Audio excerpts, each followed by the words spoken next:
terrorismo. Lo tenemos en línea a Patricio Lons, que nos va a contar un poco de qué se trata esto de los mapuches. Buenos días, Patricio, ¿cómo estás? ¿Qué tal? ¿Cómo andás? Bien, muy bien, gracias por atendernos. Se repite la historia de los 70, parece con otro color.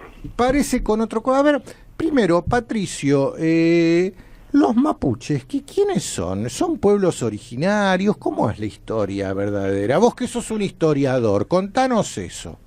Bueno, la verdad, si uno se pone a mirar para atrás, a veces uno no le puede reprochar que no reconozcan fronteras. Eso, bueno, ahí podés bucear un poquitito y demás. Pero acá estamos hablando simplemente de terroristas disfrazados, porque ¿este es Wala o Wallace con W? Vos sabés que mi duda. Se hace escribir con H y sin la S al final. Para mí es con W y con la S al final, pero bueno, y no es Jones, como se hace llamar, sino Jones. Pero... Este es Jones Wallace, después está la Bukolorovsky, esa también que se hace llamar Remunyankur o algo así, que es la que le pegó acá. Mira, hay algo que yo estoy temiendo. Viste que Berbisky saltó ahora con Amnesty Internacional para buscar a este muchacho Maldonado que resulta ser sobrino de Vaca Narvaja. A ver cómo es eso. Yo leí esas versiones, pero no sé. Pero es falso y lo declaró la familia. Es falso eso. Lo declaró la familia y dice que es falso. Sí que... Y lo pidió que por favor haya un poco de... ¿Cómo es? Contá la historia bien, no Camila. Sé, yo no lo puedo comprobar. Déjame a mí me llegó la misma información que vos, que este sería pariente de Vaca Narvaja, pero a mí lo que me preocupa es que se empieza a pedir que Amnesty Internacional se meta. La Deutsche Welle hablando de los desaparecidos en la Argentina, en la dictadura, y que se repite con este gobierno. Y los medios internacionales empiezan a hacerse eco. A mí, ¿quién me dice que en algún momento alguien pida la intervención? Como se está pidiendo en Venezuela. Yo reconozco que el gobierno de Maduro es un desastre, pero que digan que hay que intervenir en Venezuela porque es una dictadura, entonces ¿por qué no interviene en China? ¿Viste? ¿Qué sé yo? Claro. Claro, pasa que ser guapo con los chinos no podés, ¿no es cierto? Entonces vas y le pegas a otro. Para que curiosamente tiene petróleo, porque si Venezuela no tuviese petróleo, yo creo que a nadie importa un rábano. Sí, bueno, Arabia Saudita flota en petróleo, pero también nadie se mete con las violaciones de los derechos humanos en Arabia Saudita. Y ni hablar, no hay marchas de ni una menos en Riad. No, olvídate, les corta la cabeza. Claro. Ahora... a mí me preocupa lo siguiente. Veamos qué pasaba con los indios a lo largo de la historia. Vos sabés que hay un trabajo muy interesante de un araucano chileno que se titula Perdón España, por todo lo que hemos mentido después, ¿no es cierto? Pero él dice, el primer encuentro entre españoles y araucanos fue violento, pero en realidad como son violentos entre toda tribu que se encuentra, las primeras tribus en Iberia, entre carpetos y vetores se han abofeteado, entre íberos y celtas, hasta que llegaron los romanos y los pusieron a todos en fila. Acá las tribus se mataron unas contra otras, esto no fue un continente invadido como dice, esto no era Bulgaria invadida por la Unión Soviética, acá había tribus dispersas. Y como todo lugar donde hay tribus dispersas, una civilización más avanzada va ocupando. Digamos, llegó la tribu blanca española y puso a todo el mundo en orden. Ahora, si bien al comienzo los araucanos chocan, al poco tiempo, es España la que les enseña medicina, les enseña a escribir su propio idioma. Decía este araucano, nuestra lengua era hablada, pero era ágrafa, no sabemos escribir nuestra lengua. Y gracias a España la aprendimos a escribir y se salvó durante siglos. Tal es así que, digamos, en esos 3 siglos de desarrollo continuo, los aborígenes fueron sumándose al mundo español. En México y en Perú ya directamente pasan a ser la alta burguesía, la aristocracia, la nobleza, y cumplieron funciones muy altas en el gobierno español. A punto tal, ¿viste la Guardia Civil Española, que es como la Gendarmería Nacional de los Españoles? Sí. Fue fundada por el conde de Moctezuma, no tenía descendiente del emperador. Uh-huh. Y familia que todavía hoy vive en España, que tienen como 7 títulos, y le preguntás a esa familia cuál es el título más importante de ellos, el de conde duque de Moctezuma, porque descendemos de un emperador, pero que ese emperador, de haber continuado, como eran caníbales, no hubiese quedado nada en Centroamérica, y si menos mal que llegó a España, entonces se salvó nuestra familia y se salvaron un montón de tribus. Ahora, ¿qué pasa, por ejemplo, en la independencia? Hay un dato curiosísimo, Quique. en las luchas por la independencia, como los revolucionarios de toda América dicen, no, ahora somos todos iguales, entonces todas las tierras comunales de los indios son confiscadas por el Estado. ¿Viste esos igualitarismos que tu billetera es igual a la del dueño de la revolución, entonces te quita vos la billetera? Entonces los indios que habían, digamos, todavía los que no formaban parte de la sociedad española, pero sí ya habían firmado tratados con el rey, se sintieron avasallados. Entonces, ¿qué hicieron todos estos indios? Y luchaban por el rey. A punto tal que vos tenés generales realistas que eran caciques. Eso es un dato curioso que a mí me llamó mucho la atención. ¿Y quiénes eran? Y, por ejemplo, en la zona de Colombia tenés el general realista Agustín Agualongo, era el cacique Agustín Agualongo. En Perú estaba Huachaca, en Chile creo que era Benavides. Tenés un montón de, porque algunos ya tenían apellido español, tenés un montón de generales que eran realistas, que eran indios.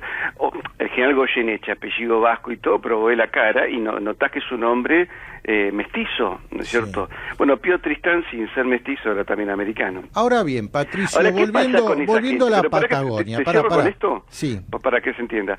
Esa gente lucha porque dice, nos quitan todo. Bueno, de hecho los revolucionarios le quitan todo. Entonces, ¿qué ocurre en el siglo XIX? Esos indios que resistieron hasta 1846 no reconocieron a los estados de Argentina y Chile. En Perú lo reconocieron a la fuerza, pero digamos en la Patagonia, como estaba más lejos incluso de los gobiernos centrales, ellos no reconocieron hasta que vinieron las campañas. Esos indios, ¿quiénes eran esos indios? Del lado argentino y del lado chileno, ¿quiénes en eran? el sur nuestro y de Chile tenés araucanos, huiliches, y del lado nuestro tenés tehuelches, boroganos, etcétera. ¿Y los mapuches dónde están? No, es un neologismo. Quique, a ver, entonces, bueno, en vez de llamarte Quique Romero, decía llamarte Wallace. Ok, bien, entonces los mapuches como una etnia originaria no tienen existencia propia. Pues es que no se los ve en los libros de historia. El otro día hubo un debate entre Hanglin y Piña, digamos, reivindicó, pero dijo, no, pero la araucanización, que yo qué, pero Hanglin dijo clarito, de los mapuches no aparece ni en Ceballos, ni en una excursión a los indios, en ningún libro de la época aparecen los mapuches. Entonces, ¿qué es lo que ocurre con ellos? Cuando ya son luego incorporados a la fuerza por Roca. Es cierto que Roca tiene una columna de soldados tehuelches que son los más sanguinarios con los araucanos. Porque los araucanos después de eso, al no reconocer nada, fueron bastante sanguinarios. Calfucurá y toda su gente hicieron malones en el sur en la Patagonia, hasta el sur de La Pampa, sur de la provincia de Buenos Aires. Malonearon y hicieron desastre. La provincia de San Luis, por ejemplo, después de la independencia, después de 1824, las hordas ranquelinas aprovecharon que San Martín había llevado todos los sanluiseños para el ejército y se los había llevado de prepo, y que sus mujeres y sus hijos quedaron inermes, y las hordas ranquelinas, al ver sus derechos avasallados por los revolucionarios, arrasaron con San Luis. Bueno, eso sí es cierto. Es consecuencia de lo anterior, Es consecuencia de lo anterior. Es decir, cuando se empieza a perder acá la civilización cristiana hispánica, esto se empieza a desmadrar por todos lados. Bien, ¿qué pasa entonces luego con los araucanos en el siglo bueno, todas las tribus del sur? Y los nuevos gobiernos liberales en la Patagonia argentina y chilena masacran un montón de tribus que desaparecieron, los Secnam, y todos ellos fueron desapareciendo unos tras otros. ¿Qué ocurre luego? Algunos derivan en la izquierda. Algunos en Perú en Sendero Luminoso, en Chile en el Partido Comunista. A ver, para un momento. Acá hay un dato interesante. ¿Cómo es que el indigenismo o el pueblo originarianismo en Perú derivó en lo que es Sendero Luminoso? Mira, hay un tema ahí antropológico bastante complejo, pero en realidad esos pueblos, por su propia tradición, siempre habían sido monárquicos. Entonces, esta democracia liberal, donde a vos te obligan a votar de lo que no sabés, pero no te permiten votar en lo que sí entendés, porque esa es la democracia liberal.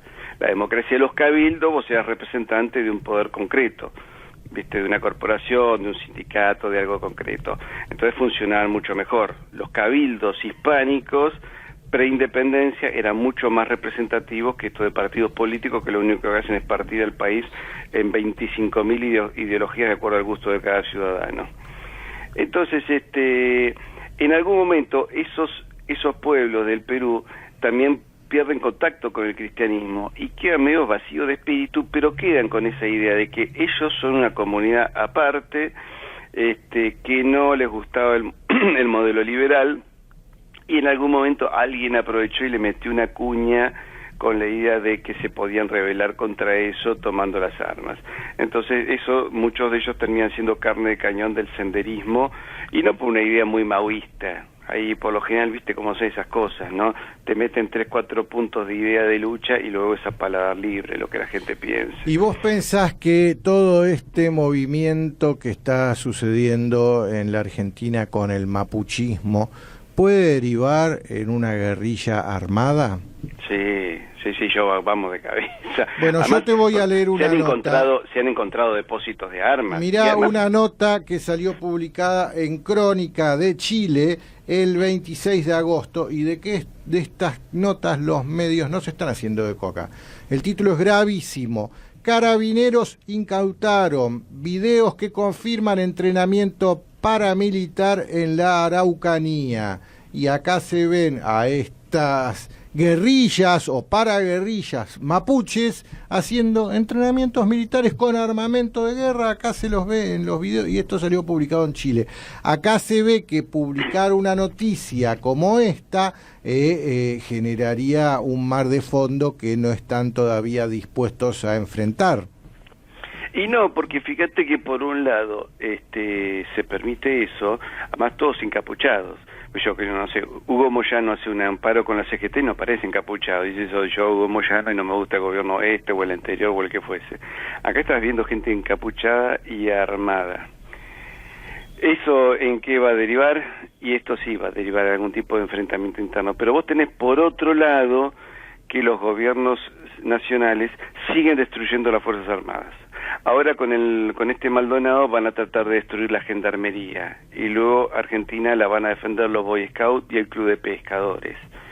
Entonces, digamos que no queda nada. Creo que el presupuesto para el año que viene de las Fuerzas Armadas, que ya es irrisorio, que ya deben pagar los sueldos nada más, lo reducen un 25%, con lo cual dan de baja un montón de personas. Es terrible todo esto. Bueno, entonces, Patricio, acá hay una connivencia entre la clase política, poderes externos, meter organizaciones internacionales tipo Amnesty, medios internacionales, más todo este indigenismo que en Chile pasa del Partido Comunista a la lucha étnica influenciada por los ingleses, que le dicen, ¿te acuerdas aquel dirigente Maniqueo era, no? Sí. El chileno que cuando va a Londres le dice, no, mira, ya no va más el apoyo al comunismo, ahora viene la lucha étnica. ¿Te imaginas que en caso de que logren su objetivo y separen la Patagonia, cuál va a ser la embajada extranjera más importante en ese pseudo reino mapú? Y va a ser la embajada inglesa. Te digo más, la embajada inglesa va a ser el verdadero poder dentro de ese nuevo Estado. Pero los argentinos seguimos felices porque, descubrimos un cabo que miró mal a un socialista en el año 78, entonces seguimos destruyendo nuestro poder de defensa. Bueno, Patricio, te agradezco mucho esta comunicación, y bueno, en algún momento volveremos a estar acá en el aire contigo en Radio Sónica. Muchas gracias, hasta luego.